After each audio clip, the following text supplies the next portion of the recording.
Hello po sa inyong lahat mga ka-online. Nagbabalik po ang inyong si Papa Dudut at syempre shout out po sa lahat po ng mga suki natin dyan. Huwag na kayong mahiya ha, pwede po kayong mag-post ng inyong mga pa-shout out sa ating programa dito sa YouTube. At syempre dapat ma-acknowledge natin yung mga suki natin araw-araw na palagi ang tumututok sa ating programa. At sa pinakahuling upload po natin, gusto kong batiin yung mga regular na lagi tayong sinasamahan at sinishare din po dapat ang kanilang video na pinanood. Yun ang pinaka-importante ha.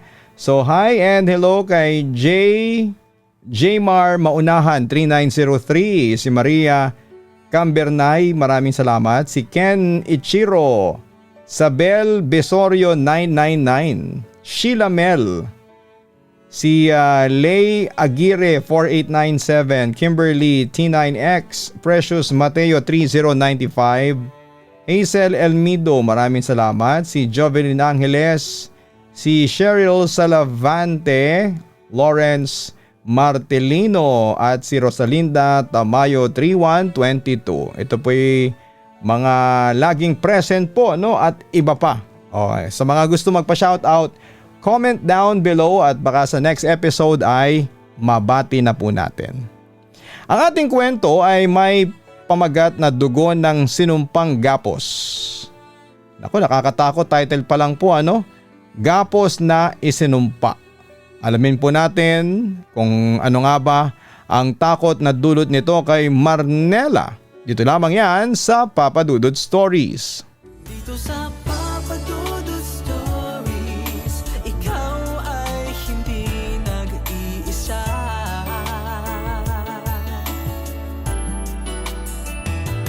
Dito sa Papa Dudut Stories, may nagmamahal sa'yo. Papa Dudut Stories, Papa Dudut Stories. Dear Papa Dudut, sa lahat po ng mga nakatutok ngayon, huwag kalimutan na mag-like, mag-share at mag-subscribe.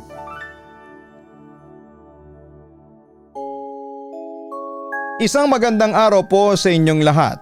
Bago ako magsimula ay lilinawin ko muna sa inyo na ang kwentong mapapakinggan ninyo ay tunay na nangyari sa akin. Kung hindi kayo naniniwala sa gayuma, hindi para sa inyo ang kwentong ito. Kung alam nyo lang ang hirap na dinanas ko para lamang matakasan ko ang pagkakamaling ito. At bago ko simulan ang aking kwento ay mag-iiwan ako ng isang babala.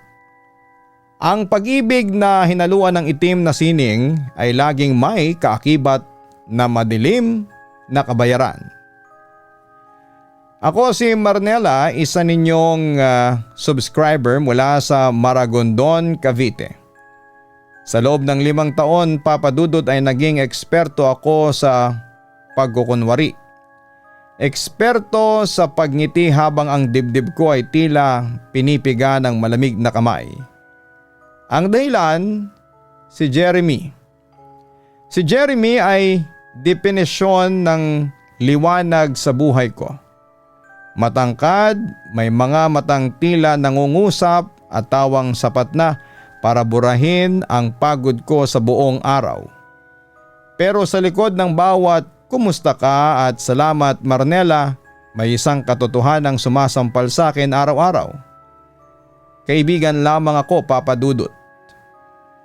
Ang sakit na yon ay naging laso na. At ang laso na yon ay tuluyang kumalat sa buong pagkatao ko ng isang gabi. Habang nasa gitna kami ng tawanan sa isang bar ay nilabas niya ang isang maliit na sobre. At nang buksan ko yon ay nakita ko ang isang invitation para sa gaganaping engagement party. Marnella, ikakasal na ako kay Sofia, wika niya. Ang mukha ay puno ng ligaya na kailanman ay hindi ko nagawang ibigay sa kanya. Papa Dudut, noong sandaling yon ay gumuho ang mundo ko. Ang bawat tibok ng puso ko ay naging hiyaw ng desperasyon. Hindi ko kayang makita siyang hawak ng iba. Hindi ko kayang panoorin siyang maglakad sa altar kasama ang babaeng hindi naman siya kilala gaya ng pagkakakilala ko sa kanya. Doon nagsimula ang dilim.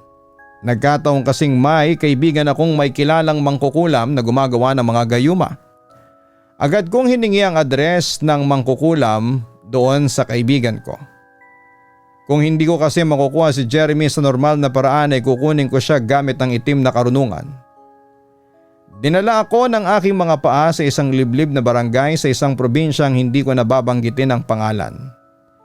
Hindi na ako nag-isip at ang tanging nasa isipan ko lamang ay ang mukha ni Jeremy na nakatingin sa akin ng may pagsamba. Natagpuan ko ang dampa ni Aling Satana. Ang sinasabi ng kaibigan ko na magaling sa pangkukulam. Ang hangin sa paligid ng kanyang bahay ay tila may amoy na nabubulok na karne at sunog na buhok. Pagpasok ko ang tanging liwanag ay mula sa isang nanginginig na kandila. "Marnela?" sambit niya. Kahit na hindi ko pa nasasabi ang pangalan ko. Ang pag-ibig ay isang sakit at ang gamot na hinihingi mo ay may lasa ng kamatayan. "Gagawin ko ang lahat," mariin kong sabi. "Ibigay mo sa akin ang pinakamalakas na gayuma. Gusto kong iwan niya si Sofia. Gusto kong ako lang ang makita niya." Ngumisi ang matanda at nagpakita ng mga itim na ngipin. Naglabas siya ng isang boteng may likidong tila kumukulo kahit na malamig. Kulay itim na may bahid na pulang parang dugo. "Ito ang dugo ng sinumpang gapos," bulong niya. "Isang patak sa kanyang inumin at magiging aso mo siya. Pero tandaan mo ha, Marnela. Ang hinihingi mo ay hindi pag-ibig kundi pagkakakulong. Kapag binuksan mo ang pinto para sa puwersang ito, huwag kang iiyak kapag hindi mo na ito may sarado. May kapalit ang bawat hibla ng kaluluwang ninanakaw natin." Hindi ako nakinig, Papa Dudut. Kinuha ko ang bote at wala akong pakialam sa babala. Ang mahalaga sa akin ay si Jeremy. Isang buwan bago ang kasal ay binisita ko si Jeremy sa kanyang opisina. Dinalhan ko siya ng kanyang paboritong kape. Habang nakatalikod siya ay mabilis kong pinatak ang itim na likido. Tila may narinig akong mahinang bulong sa hangin, isang tawa na hindi galing sa tao pero binaliwala ko yon. Uminom siya.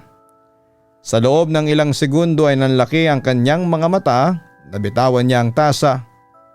"Marnela?" bulong niya. Ang mga mata niya na dati ay kulay kape at puno ng buhay ay biglang nagdilim. Tila may kung anong ulap na bumalot sa kanyang balintataw. "Jeremy, okay ka lang?" Tumingin siya sa akin at hindi yon ang tingin ng isang kaibigan. Yon ay tingin ng isang taong gutom. Isang tingin na tila gustong lamunin ang buong pagkatao ko. "Marnela, bakit ngayon ko lang napagtanto?" sambit niya. Boses na tila nanggagaling sa ilalim ng lupa. "Ikaw lang pala. Ikaw lang dapat." Kinilabutan ako noong una kasi parang hindi si Jeremy ang nagsasalita. Pero binaliwala ko yon nang bigla niya akong niyakap ng napakahigpit. Pagkatapos noon ay hinalikan na niya ang aking mga labi na puno ng pagmamahal o pagnanasa. Mabilis nagdaan ang mga araw, Papa Dudut, dahil pagkatapos ng engagement party ay halos 2 months lang ang preparation nila. Tapos ay kasal na nila. Halatang minadali nila ang lahat, yon pala ay nadiskubre ko na kaya pala ganon ay dahil sa nabuntis pala ni Jeremy si Sofia. Kaya nagkasundo nga silang magpakasal.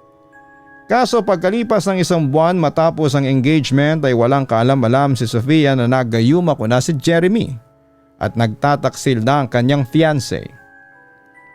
Hanggang sa dumating na nga ang araw ng kasal. Habang naghihintay si Sofia sa altar ay hindi sumipot si Jeremy na naging dahilan para magkagulo ang lahat sa wedding venue. na naging dahilan din para makunan si Sofia. Sa halip ay natagpuan si Jeremy sa tapat ng pintuan ko, basang-basa sa ulan. Lumuluha at nagsasabing hindi niya kayang mabuhay nang wala ako. Nakamit ko ang gusto ko. O yon ang akala ko. Papadudot, ang unang buwan ay tila paraiso. Pero ang paraisong yon ay unti-unting naging impyerno na. Ang pagmamahal ni Jeremy ay naging obsession. Hindi na siya pumapasok sa trabaho at hindi na siya kumakain ng maayos. Ang tanging gusto niya ay titigan ako. Pero hindi ito ang Jeremy na kilala ko. Sino ang kachat mo? Isang gabi bigla niyang hinablot ang cellphone ko. Si mama lang to, Jeremy. Sagot ko at kinakabahan. Bigla niyang hinawakan ang braso ko ng napakahigpit.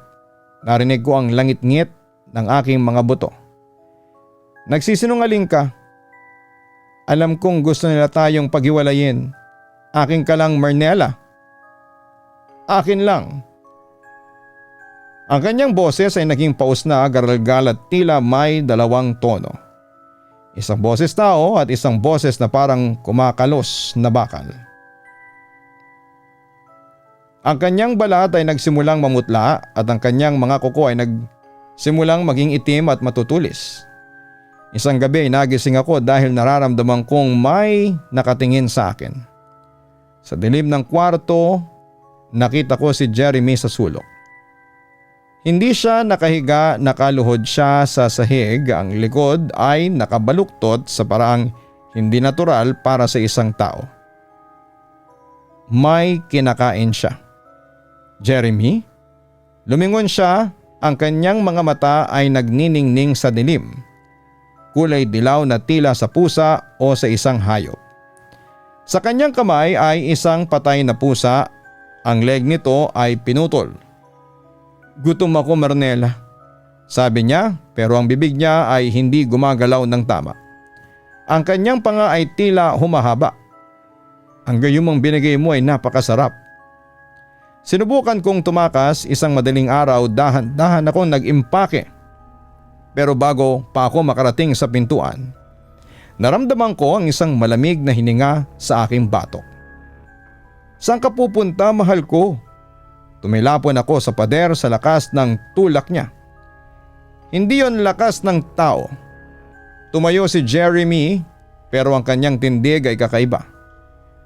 Ang kanyang mga balikat ay tila lumapad na at ang kanyang balat ay nagkaroon ng mga itim na ugat na kumakalat sa kanyang mukha. Jeremy, parang awa mo na. Itigil na natin to. Pagmamakaawa ko habang umaagos ang luha ko.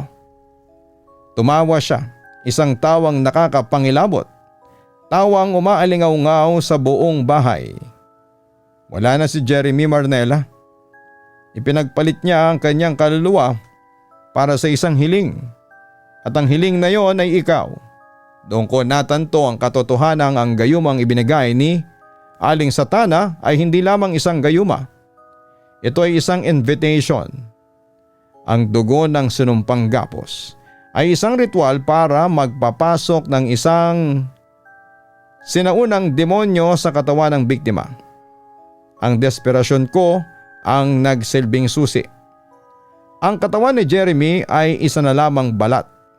Ang nakatira sa loob ay isang nilalang na nagpapakain sa takot at obsession. Binuhat niya ako at inihagis sa kama, ang kanyang mga kamay ay tila bakal na nakagapo sa akin. Hindi mo ba gusto ito? Hindi ba ito ang hiningi mo?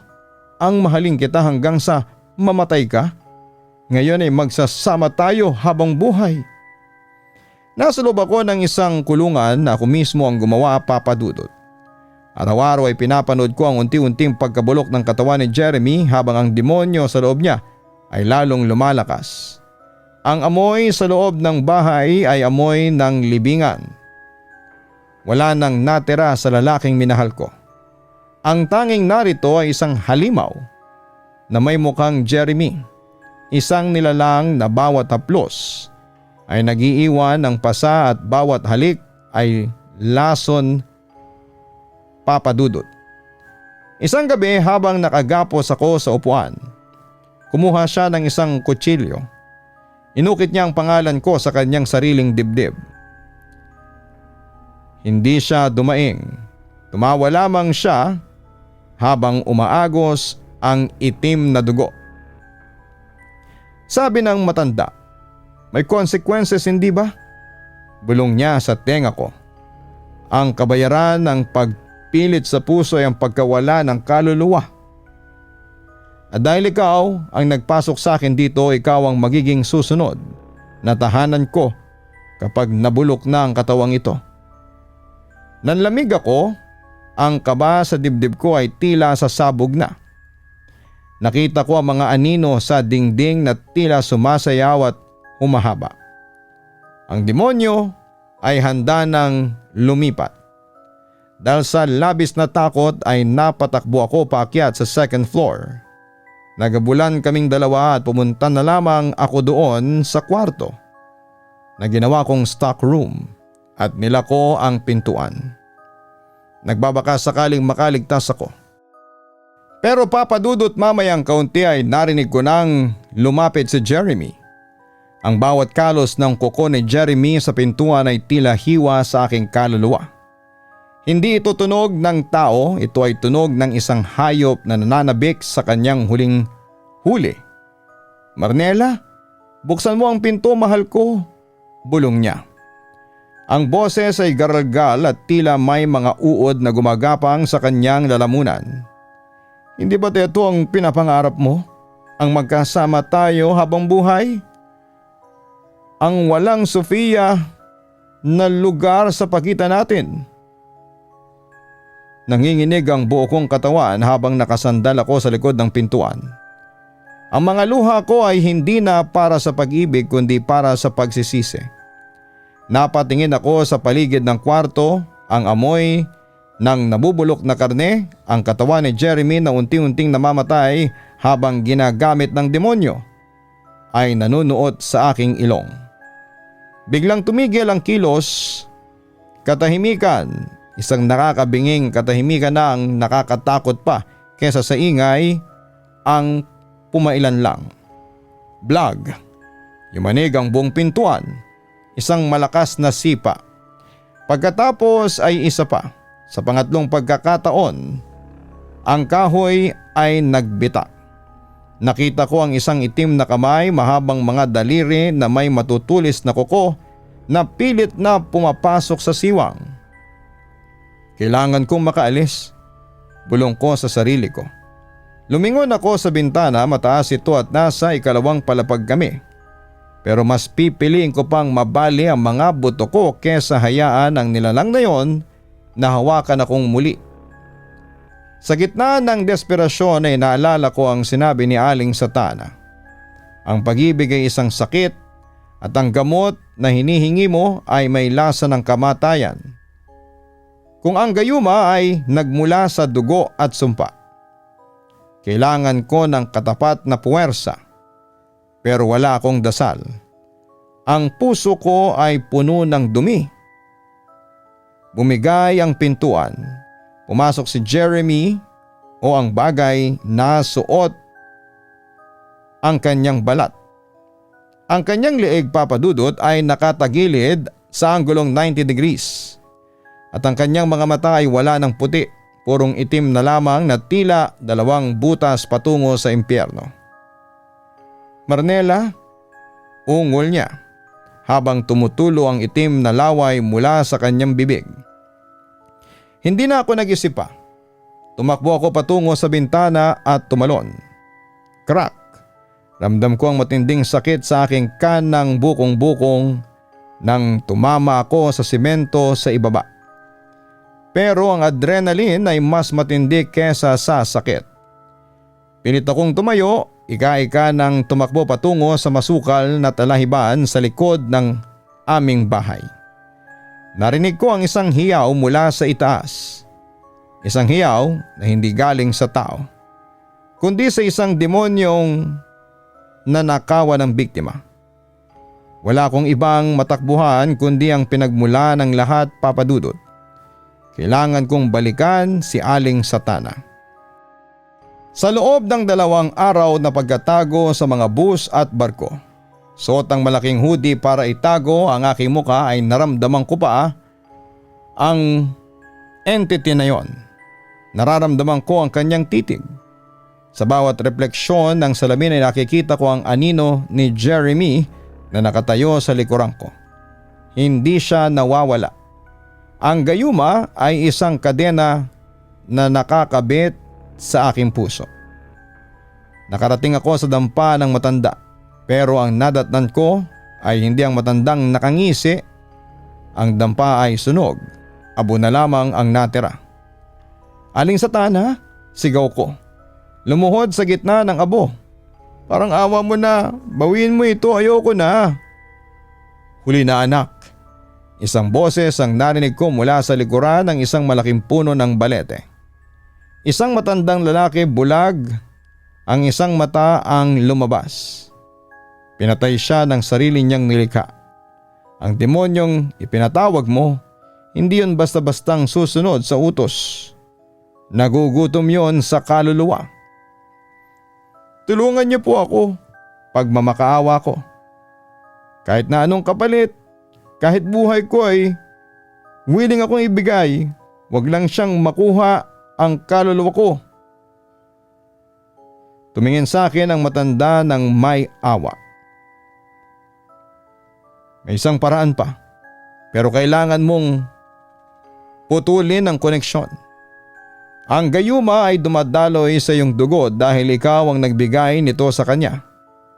Ang tanging paraan para maputol ang gapos ay ang ritual ng pag-aalay ng dugo." Sinamahan ako ng matanda sa isang sementeryo sa tuktok ng bundok.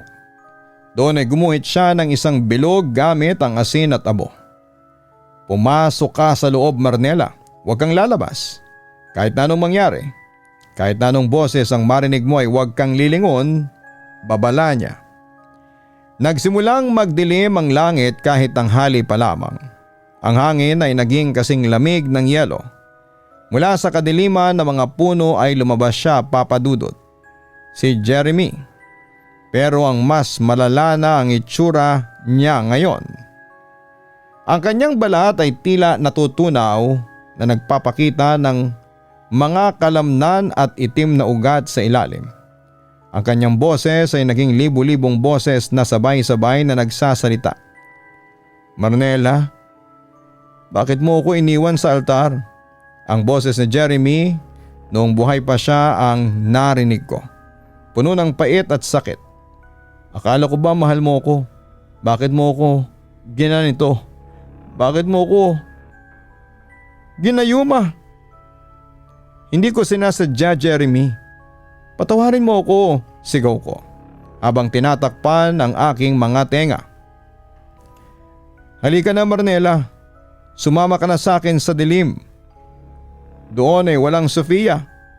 Doon tayo lang dalawa. Magpakailanman." Nagsimulang lumapit ang nilalang sa bilog na asin. Ang bawat hakbang niya ay nagpapasunog sa lupa. Ang matanda ay nagsimulang mag-usal ng mga orasyon sa wikang hindi ko maintindihan. "Ibigay mo ang iyong kamay, Marnela," sigaw ng matanda. Kumuha siya ng isang matalim na kampit at hiniwa ang aking palad. Ang dugo ko ay pumatak sa gitna ng bilog. Sa dugong ito ay pinuputol ko ang gapos. "Sa buhay na ito ay binabawi ko ang hiling," sigaw pa ng matanda. Ang demonyo ay nagwala. Ang buong sementeryo ay niyanig ng kanyang galit. Hinablot niya ang matanda at itinapon ito sa malayo, pero hindi siya makapasok sa loob ng bilog. "Hindi ka makakawala, Marnela," hiyaw pa ng demonyo. "Ang iyong kasalanan ay nakaukit na sa iyong puso." Biglang ang katawan ni Jeremy ay nagsimulang mag-apoy. Isang asul na itim na apoy na hindi naglalabas ng init kundi ng matinding lamig. Nakita ko ang mukha ni Jeremy sa huling pagkakataon. Ang totoong Jeremy. Ang mga mata niya ay naging malinaw sandali. Salamat Marnela. Sa pagtatapos nito, bulong niya bago siya tuluyang nagising. Natahimik ang lahat, Papa Dudut. Ang kadiliman ay napalitan ng liwanag ng araw. Akala ko ay tapos na, akala ko ay malaya na ako. Nakaligtas ako pero sa tuwing tumitingin ako sa salamin, hindi ko na nakilala ang sarili ko. Ang aking kanang palad kung saan ako hiniwa ay may isang itim na marka na tila hugis ng isang kadena. Hindi ito naghihilom. At tuwing gabi kapag matutulog na ako, naririnig ko pa rin ang isang mahinang bulong sa aking tabi. Hindi ito boses ni Jeremy. Ito ay boses ng demonyo. Naghihintay sa susunod pang mga pagkakamali. Ang pag-ibig na ipinilit ay hindi kailanman magbubunga ng tamis. Ngayon ay nabubuhay ako sa takot. Alam ko na balang araw, babalik siya upang kolektahin ang natitira kong utang.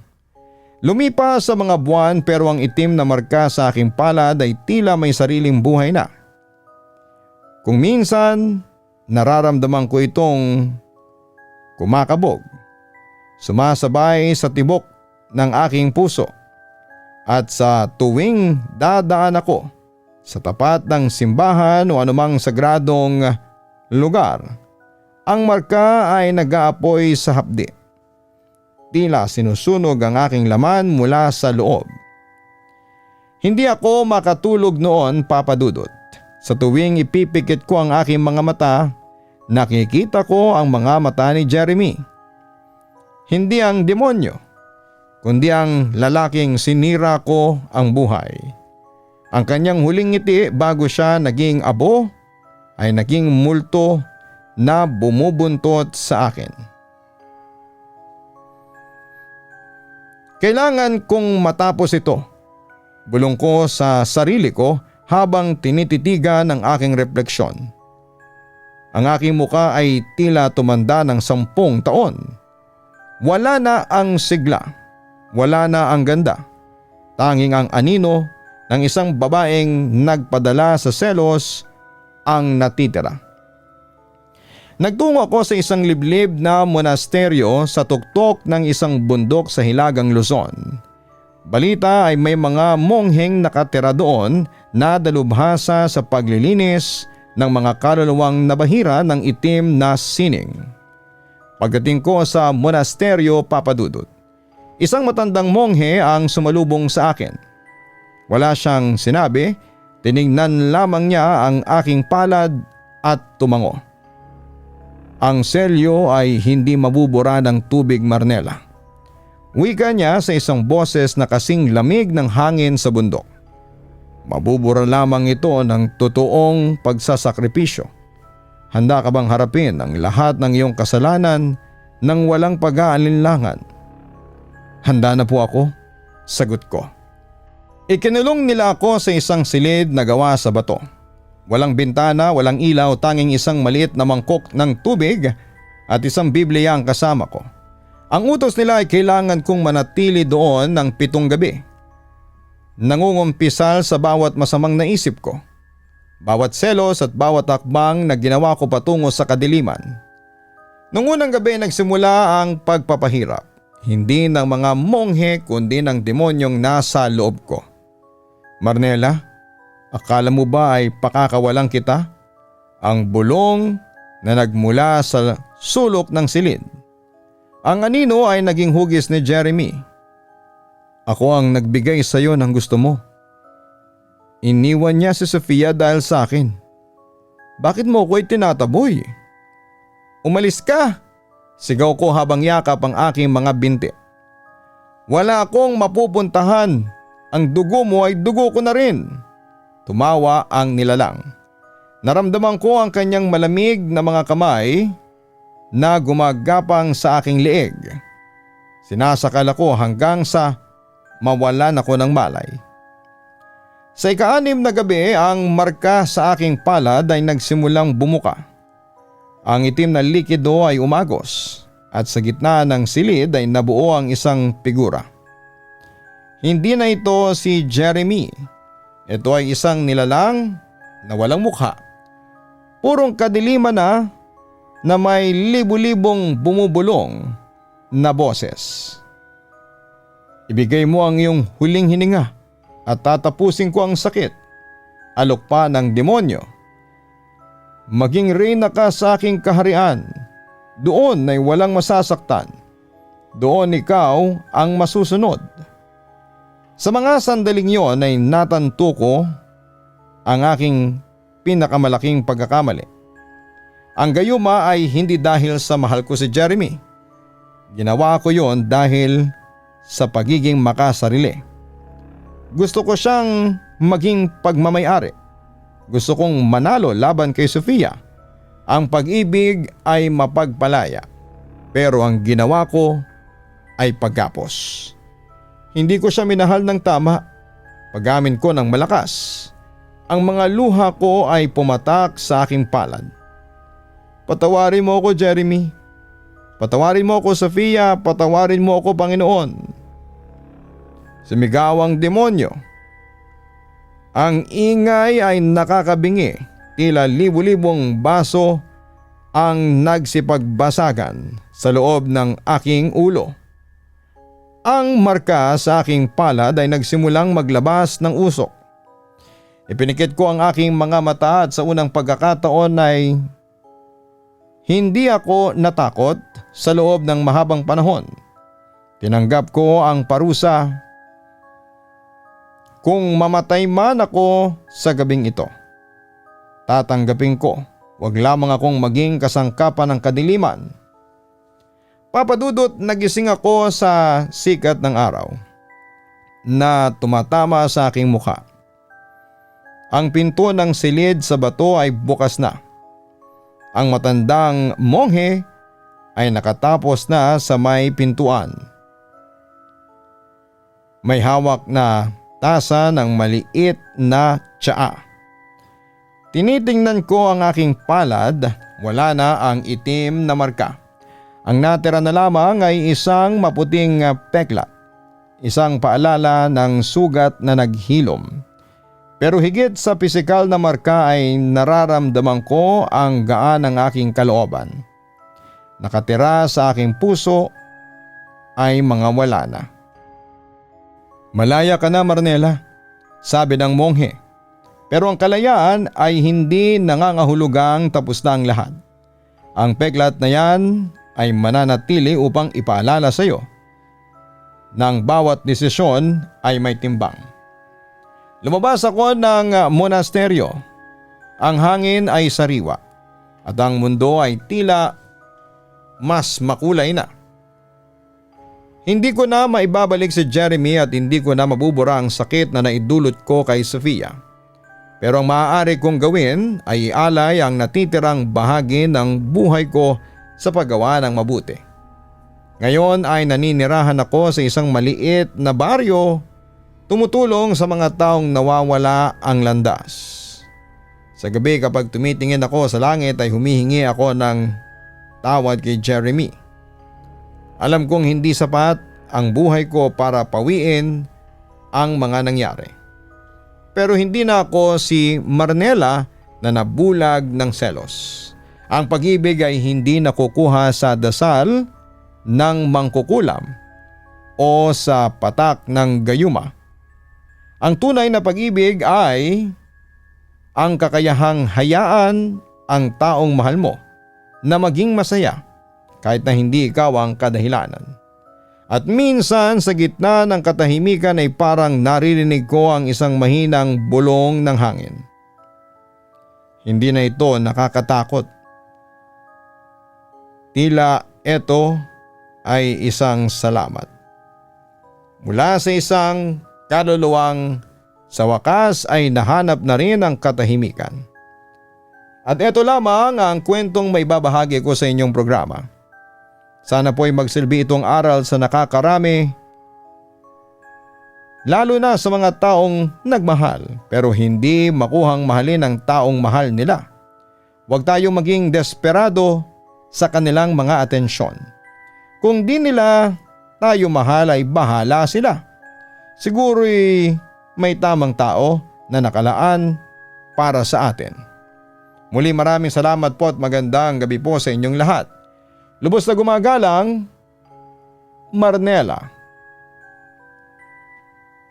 Ang kwento ni Marnela ay hindi lamang isang horror story, ito ay isang salamin ng madilim na bahagi ng ating pagkatao. Kapag hinayaan nating lamunin tayo ng obserbasyon.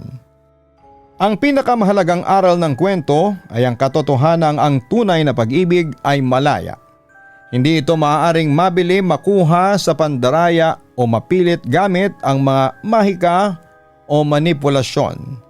Kapag pinilit mong makuha ang isang tao laban sa kanyang kalooban, hindi pag-ibig ang nakakamit mo kundi isang gapos o kulungan na kalaunan ay sisira sa inyong dalawa. Samantala ang bawat desisyon ay may kapalit. Sa totoong buhay, ang mga shortcut o maling paraan para makuha ang sagot natin ay laging may kaakibat na masamang bunga. Ang panandaliang ligaya ni Marnela ay naging pangmatagalang pagdurusa at takot. Sa kabilang banda, ang naramdaman ni Marnela para kay Jeremy ay hindi tunay na pag-ibig kundi obsession. Ang selos ay isang laso na nakakabulag sa katuwiran dahil sa kagustuhan niyang manalo laban kay Sofia. Hindi na niya naisip ang kapakanan ni Jeremy. Ang tunay na pagmamahal ay naghahangad ng ikabubuti ng mahal mo kahit na hindi ikaw ang kasama niya. Sa huling bahagi ay natutunan ni Marnela na ang tanging paraan para makalaya sa kanyang demonyo ay ang pag-amin sa kanyang kasalanan, ang pagtanggap sa sariling pagkakamali at ang paghingi ng tapat na tawad. Ang tunay na nagpabura sa selyo ng kadiliman sa kanyang palad. Ipinapakita nito na hanggat may buhay, may pagkakataon para magbago, ngunit kailangan itong dumaan sa mahirap na proseso ng paglilinis ng kalooban. Bago tayo magtapos ay tandaan natin ang kasabihang be careful what you wish for. Madalas nating akalaing alam natin ang makakapagpasaya sa atin. Pero minsan ang mga bagay na inaakala nating kailangan natin ay siya palang uubos sa atin. Ang trahedya ni Jeremy ay paalala ng ating mga makasariling hiling ay maaring makasira ng buhay ng ibang tao. Huwag kalimutan mag-like, mag-share at mag-subscribe. Maraming salamat po sa inyong lahat.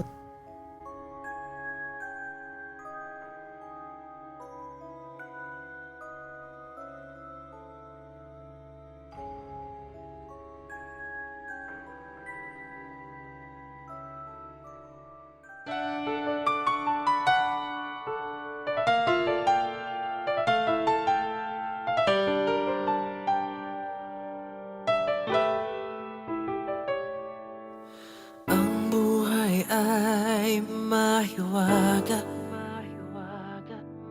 laging may lungkot at saya. Sa Papa Dudut Stories, laging may karamay ka.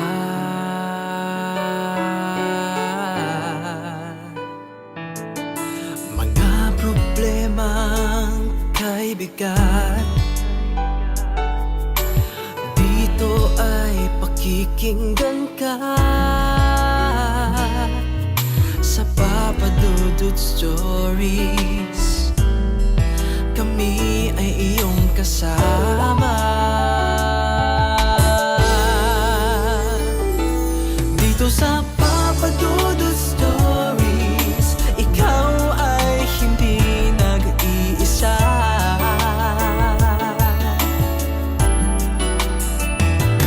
Dito sa Papa Dudut Stories, may nagmamahal sa'yo. Papa Dudut Stories, Papa Dudut Stories.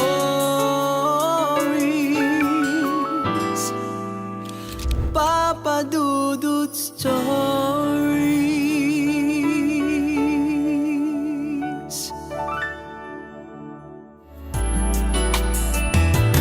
Dito sa Papa Dudut Stories, may nagmamahal sa'yo. Papa Dudut Stories. Papa Dudut Stories. Hello mga ka-online, si Papa Dudut po ito. Nag-enjoy ka ba sa ating kwento ngayong araw? Huwag kalimutan na i-share, mag-like at mag-subscribe. Maraming salamat po